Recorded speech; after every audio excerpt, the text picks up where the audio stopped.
Hey guys, what is up? My name is Landon and welcome to the Jersey Zone. So it's been a few days since the official announcement that Fanatics is going to be the company to take over from Adidas as the new NHL jersey manufacturer. Now, like most people, when I first heard that announcement, I was super against it. I was super negative. In my video that I did, I think 4 or 5 days ago, I was pretty doom and gloom, I guess I would say, but I have calmed down a little bit. Not fully, but I'm definitely calmed down a little bit more. I will say that I've gone a little bit more towards that positivity side and optimistic side, which there were a few people who were on that side when it was first announced. But even with those people who were being positive, I never really saw anyone who was super excited or super glad that Fanatics was taking over. The best point of view that at least I saw was, let's take a little bit of a step back here, let's take a breather and see what Fanatics actually does, which, like I said, is the direction that I'm trying to move forward and trying to move towards over these past few days here. I want to be a little bit more hopeful because Fanatics is here for a very long time. They signed a 10-year deal, so that goes into what, 2034? Like, that is an insanely long amount of time. So I want them to make good quality, nice looking, very creative jerseys. I do not want them to fail. I want to actually like Fanatics jerseys, when they start taking over, or at least a few years into them taking over. So in this video, I'm going to be looking at 5 ways that Fanatics can win over some fans and get them to collect their jerseys as well. Now, before we do get into it, if you guys are new to the channel and you like hockey content, please make sure to hit subscribe. I would really appreciate it. Starting us off at number 5, and these are in no particular order, by the way, but at number 5, we have continued the league-wide jersey series like those reverse retros. Adidas knocked it out of the park with that reverse retro 1.0 and 2.0 series, and I definitely feel like Fanatics needs to continue that in some way. Now, Fanatics has already come out and said that they aren't going to do a reverse retro 3.0 series, which I'm actually pretty happy about, to be honest. I feel like they've exhausted that reverse retro series where, there are some teams that I don't know what they would have done for a third reverse retro jersey. For example, Carolina, I feel like they were already reaching with the reverse retro 2.0 series. So I'm glad that they're kind of leaving that a little bit in the past. Maybe they'll use some of those reverse retro 2.0 jerseys as alternates, and I think that would be fine. But leaving that series and not doing another reverse retro series, I'm pretty happy about. I think that is a good decision because there are just a ton of ideas that you can use for a league-wide jersey series. I mean, you got some city jerseys you could do, futuristic jerseys, and other ones that at least I can't think of right now, but I feel like there are a ton of themes that you can use that incorporate every single team, every single city, and I think that would look pretty nice. And I don't really see a huge negative on that either because most fans and jersey collectors like that. They love to see more jerseys, and obviously it helps out on the team side as well because they usually sell pretty well. People usually like them, so they buy more. I don't really see a huge negative in bringing back a league-wide jersey series. At number 4, I have new redesigns. Now, of course, a redesign is on the team for the most part. However, I do still feel like the jersey manufacturer comes into play a little bit. I don't know how big of a role they do play, to be completely honest. I'm not behind the scenes. I don't know exactly what work kind of goes into that. I don't know if they just give the team a little bit of a template and say, work around this, or if they, say, well, we can't do this, so change this up. Whatever happens, I don't really know. I'm not behind the scenes. I don't know how exactly that process works. However, that being said, I do know this: the design of a team plays a huge role on how much fans actually like that jersey manufacturer. For example, let's take a look at CCM. People love the CCM brand. They wanted CCM to come back as the full-time jersey manufacturer, myself included, by the way, and I feel like a big reason for that, not the full reason, but a big reason is how teams actually looked at that time. For example, you got the Anaheim Ducks, and they were wearing that Mighty Duck logo at the time. I don't think CCM played a huge role in that, but people obviously look fondly back at the CCM jerseys because they like those types of jerseys, they like that Mighty Duck logo, and they like those Mighty Duck jerseys. Now, let's say that Anaheim does decide that they want the Mighty Duck as their full-time logo again when Fanatics officially takes over. That will definitely help improve Fanatics in the eyes of a lot of fans. Now, that being said, apparently Fanatics have asked teams to kind of hold off on redesigns until they are up and running, whatever that means, whether that's the 2025 season or the 2026 season. At least from the article that I read, they didn't really specify. Either way, though, new redesigns will definitely help warm up some fans, that is for sure, whether that is just the Ducks or some other teams, which I have made a video about in the past. I think it was about 5 months ago, talking about which teams that I feel need a redesign. I'll leave a link up in the cards above if you guys want to check that one out. With number 3, I actually have a 3-for-1 for you guys because it's all stuff that is obvious. They're no-brainers. It's things that Fanatics needs to do to basically not anger the NHL fan base or anger them more so than they already have. The first one in this is do not increase the pricing on the jerseys. The jerseys are already expensive enough, $200 Canadian, and some of them are even $210, like the reverse retros were $210, but that is way too much, at least in my opinion, for jerseys. I do not like paying that much for my jerseys, and I pretty much never do. I always get them on sale. But yeah, just don't increase the price or you'll make people mad. I don't really think it's that hard of a concept. I don't think I'm going out of the box here. I know there's inflation and all of that stuff. There's other factors to it, but you know, I feel like 200, at least for myself, is enough for a jersey, and I don't think they need to increase that. The next one that I have here is also a very simple one. Do not cheap out on quality. What I mean by this is specifically with the fans. So when they do make those Adidas-like jerseys, so the authentic replicas, which I guess technically they haven't actually come out and said that they will be making some of those jerseys, but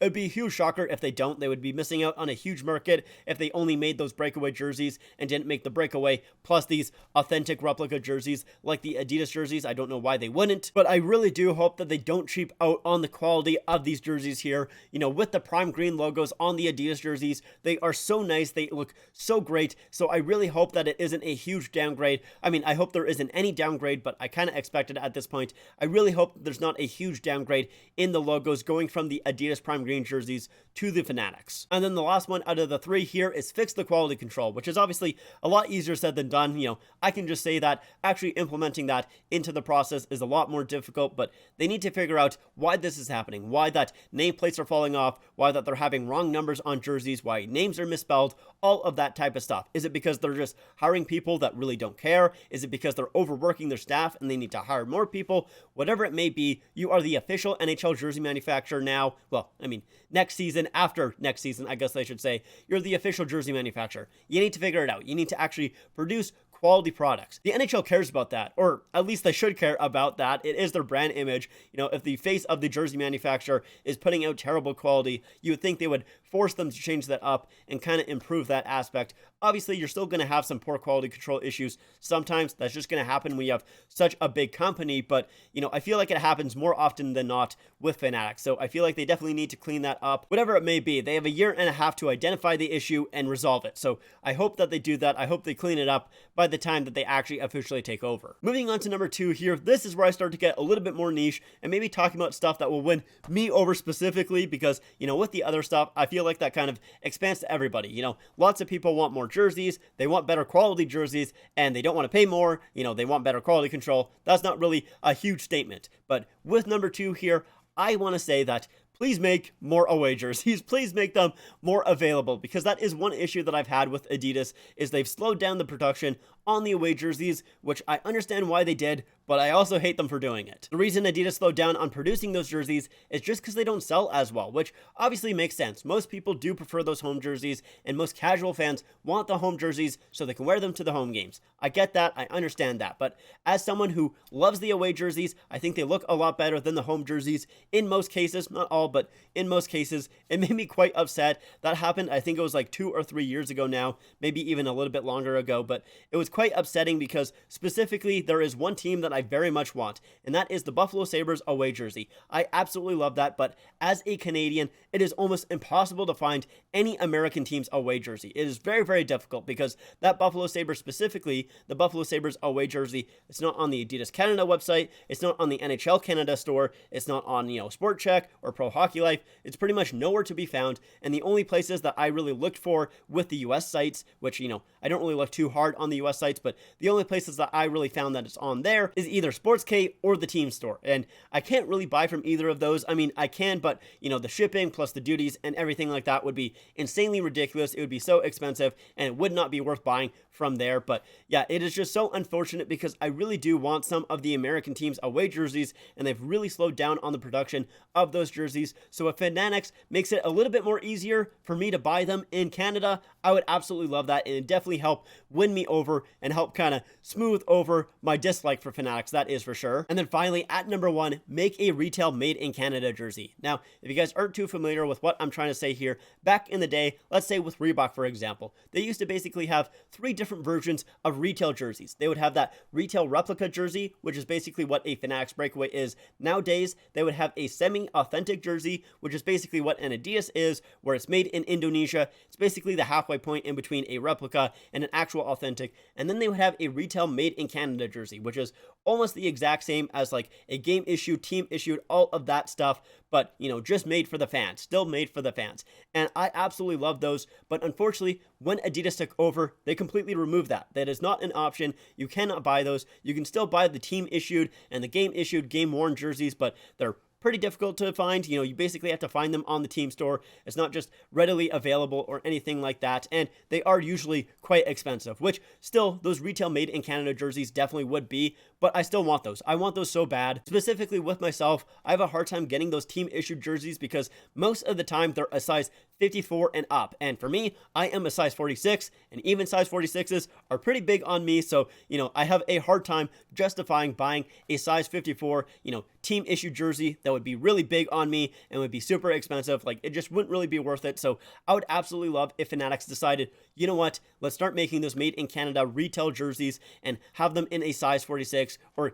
even if they wanted to, a size 44 and 42. I don't think they would make those, but if they make those sizes, a size 46, size 50, 52, all of that stuff, I would absolutely love that. It would definitely help me like Fanatics a lot more, that is for sure, because it's something that I've wanted from Adidas for a very long time. I was hoping that they would do it at some point, and unfortunately, it looks like they aren't going to do it at all. It is very disappointing, and one of the more disappointing things that I would say with Adidas, that is for sure, that they just completely got rid of that. So I would really want Fanatics to do that, that is for sure. But anyways, those are some of my ideas of what Fanatics can do to help repair the relationship in between the fans and themselves. Let me know what you guys think. Do you guys disagree with some of my ideas? Do you have more ideas? I'd love to hear that in the comments down below. And if you guys like this video, make sure to leave a like, make sure to subscribe to the channel, and also follow me on my Instagram, my Twitter, and my TikTok. Links are all in the description down below. But like I said, that's it for me. Thank you so much for watching, and I'll see you guys next time.